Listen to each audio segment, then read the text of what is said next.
Quero fechar o vídeo para falar sobre Casemiro, volante titular absoluto da seleção brasileira e um dos mais importantes da posição no planeta. Será que o Casemiro pode voltar a jogar no Brasil em 2026? Seu contrato com o Manchester United se encerra em junho do ano que vem. E já há sites no Brasil publicando que Palmeiras e Flamengo estão de olho no volante. A afirmação dessa matéria, publicada no sábado, dá conta de que em algum momento o Palmeiras e o Flamengo quiseram entender as condições do Casemiro. Por agora é impossível imaginar que ele saia do Manchester United. No clube inglês ele é dono de um dos maiores salários da Premier League, cerca de 11 milhões de reais por ano, um salário gigante. Mas é natural que depois desse contrato o Casemiro deixe o Manchester United e aí os próximos passos serão escolhidos depois da Copa do Mundo da temporada que vem. Existe uma possibilidade de um namoro antigo, de o Casemiro jogar na Arábia Saudita com cifras inclusive maiores do que as atuais. No Brasil ele sabe que vai precisar reduzir consideravelmente seus ganhos, mas levando em consideração que se trata de um cara de 33 anos e com enorme capacidade financeira por todos os salários que recebeu desde que deixou o São Paulo, acho que não seria nenhum absurdo se ele abrisse mão de um pouco de grana a partir do fim do contrato com o United. Só incluiria numa possível vinda ao Brasil o São Paulo. Casemiro sempre se mostrou muito grato ao tricolor, que foi o clube que o revelou. Então, além de Palmeiras e Flamengo, que já teriam sondado o atleta, acho que vale a pena colocar o São Paulo também como uma das alternativas se o Casemiro, no ano que vem, depois da Copa do Mundo, decidir vir atuar por aqui. E você, o que pensa sobre Casemiro? A minha opinião, por aqui no futebol brasileiro, ele sobraria. Seria certamente um dos melhores, se não o melhor jogador da posição. Você concorda, discorda, já usa espaço para comentário, registra a sua opinião, só não esquece de deixar like, de se inscrever no canal. Quero falar agora sobre o São Paulo, que avançou na renovação de contrato de Rodriguinho, um dos jogadores que mais cresceram de produção depois da troca no comando técnico, a saída de Luiz Zubeldia e a chegada do Hernan Crespo.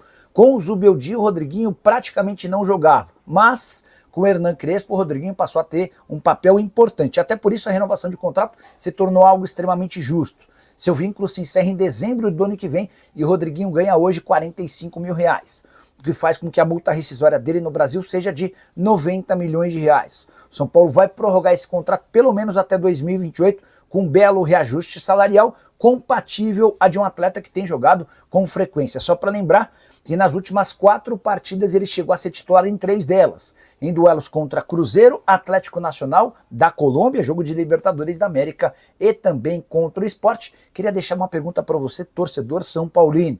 Rodriguinho tem que tamanho? Qual o potencial desse jogador? Você acredita que ele pode se tornar titular absoluto e peça importante do São Paulo? Acha que ele garantirá uma grande venda no futuro? Use o espaço para comentário e registra a sua opinião, beleza? Hora de falar sobre o São Paulo. Quero te explicar como é que vai funcionar o fundo, que já foi aprovado pelo Conselho de Administração e tem a promessa ou o objetivo de transformar a base do São Paulo. O fundo de Cotia pode receber até 350 milhões de reais em aportes. A tendência é que o fundo Galápagos aporte logo de cara 150 milhões de reais. E há a possibilidade de mais 50 milhões do Fundo Galápagos e de outros 150 milhões de Evangelos Marinax, um magnata grego que é parceiro nessa iniciativa. O que o São Paulo vai fazer com os primeiros 150 milhões que serão aprovados e aportados? 50 milhões serão utilizados para pagamento de dívidas de todo o clube, ou seja, inclusão do departamento de futebol profissional. Outros 100 milhões serão investidos de forma exclusiva na base. São 22 milhões de reais para a contratação de jogadores, 15 milhões para infraestrutura e tecnologia de Cotia, além de 63 milhões de reais para a capital de giro. Todo o dinheiro, exceto do pagamento de dívidas, fica restrito à base. Não vai haver, por exemplo, contratação de atletas para o time de cima com essa grana que vem do fundo. A Galápagos não terá participação nos direitos dos atletas. Ela passa a ter 30% do valor do fundo e fica com uma fatia do lucro que o São Paulo obtiver com as vendas dos jogadores. É dessa maneira que o fundo foi constituído e foi aprovado no Conselho de Administração. Ele agora precisa da aprovação do Conselho Deliberativo em reunião que acontece no mês de setembro para começar a operar. Hora de falar agora sobre o São Paulo magoado e sem 15% do zagueiro Luizão. Dá para dizer que poucos negócios foram tão ruins para o São Paulo quanto a saída do Luizão, atleta que é zagueiro, tem 23 anos de idade e ficou livre no mercado recentemente após rescindir seu contrato com o West Ham. Quero te explicar e atualizar sobre essa história. O Luizão era atleta da base do São Paulo, formava dupla com o Beraldo E a expectativa é de que os dois subissem ao time profissional, performassem e fossem vendidos. Mas o Luizão acabou recorrendo a um outro caminho e deixou o São Paulo pela porta dos fundos, garantindo ao tricolor apenas 15% do valor de uma venda futura. O São Paulo não levou absolutamente nenhum real com a transferência do atleta para o West Ham. Coisa de 10 dias atrás, o Luizão rescindiu seu contrato com o clube inglês, ou seja, os 15% que o São Paulo ainda detinha em relação ao Luizão foram para o espaço. A última chance de tentar faturar alguma coisa com o Luizão não existe mais. Atleta que está desempregado, livre no mercado e buscando um clube no futebol brasileiro. Antes de gravar esse vídeo, eu até cheguei a conversar com o empresário do Luizão para perguntar se não existiria a possibilidade de o atleta voltar ao São Paulo. Até porque o São Paulo chegou a discutir e cogitar a contratação de um defensor. O que eu ouvi do representante do Luizão é que o pessoal do São Paulo está bastante magoado e não toparia esse tipo de negócio. Só para arrematar, é importante lembrar ainda que o Luizão, enquanto atleta do West Ham, chegou a ser procurado para empréstimos por Vasco, Palmeiras e Corinthians. Na oportunidade, porém, o West Ham não quis fazer negócio. O fato dele estar livre antes do fim da janela de inscrições permite que o Luizão ainda seja inscrito no futebol brasileiro, mesmo com o fechamento da janela na última terça-feira. Bora fechar o vídeo para falar sobre o São Paulo, para te ajudar a entender se de fato o tricolor projeta um prejuízo gigante para a temporada de 2025, com o risco de superar R$1 bilhão de dívida. O alerta foi feito por 5 membros do Conselho Deliberativo que criaram um relatório analisando as contas do tricolor.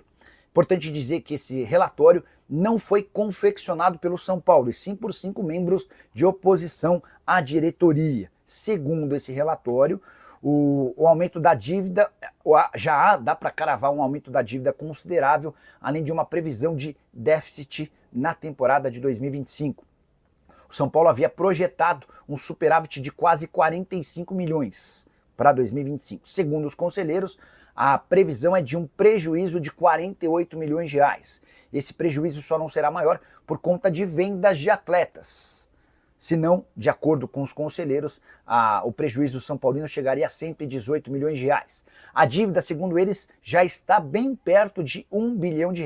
Ela era de 968 milhões de reais no fim da temporada passada. O motivo de todos esses índices ruins, crescimento das despesas em mais de 20% ao longo do primeiro semestre. O relatório aponta que o São Paulo gastou 54 milhões de reais a mais nos primeiros 6 meses do ano do que previa. Importante destacar também que houve um aumento nas receitas na ordem de 66 milhões de reais a mais do que estava estabelecido na projeção orçamentária. Segundo o relatório, a folha do São Paulo é hoje de 28 milhões e 300 mil reais, mas esse valor inclui também categorias de base. O relatório sugere 2 pontos para que o São Paulo consiga sair dessa situação trágica. Ou vende jogadores, garantindo mais 120 milhões de reais até o fim do ano, que me parece algo meio difícil, especialmente porque a última janela de transferências já acabou, ou então o São Paulo precisa pensar numa recuperação extrajudicial, judicial ou de reconstrução de dívidas esportivas. Antes de gravar esse vídeo, consultei uma fonte importante do São Paulo para entender se esse relatório produzido por 5 conselheiros de oposição é válido, é justo. E a pessoa me assegurou que o São Paulo terá superávit em 2025. O tricolor está super convencido de que, apesar do crescimento dos gastos, houve um aumento das receitas e o São Paulo fecha 2025 no azul e com dívida inferior a R$1 bilhão. Agora é aguardar cenas dos próximos capítulos para entender se foram os conselheiros de oposição que criaram esse relatório que acertaram ou a diretoria assegurando que o tricolor fecha no azul e com dívida abaixo de R$1 bilhão. E você, o que pensa sobre tudo que eu contei? Não esquece de usar o espaço para comentário para deixar sua opinião, de deixar seu like, se inscrever no canal. Fala pessoal, estamos aí com atualizações importantes do São Paulo. Se inscreva e ative o sininho para receber mais atualizações do tricolor. Deixe seu like, que é muito importante para o crescimento do canal. Utilize o espaço aqui embaixo para registrar sua opinião. Ficamos por aqui com mais esse giro de notícias. Um abraço e até o próximo vídeo.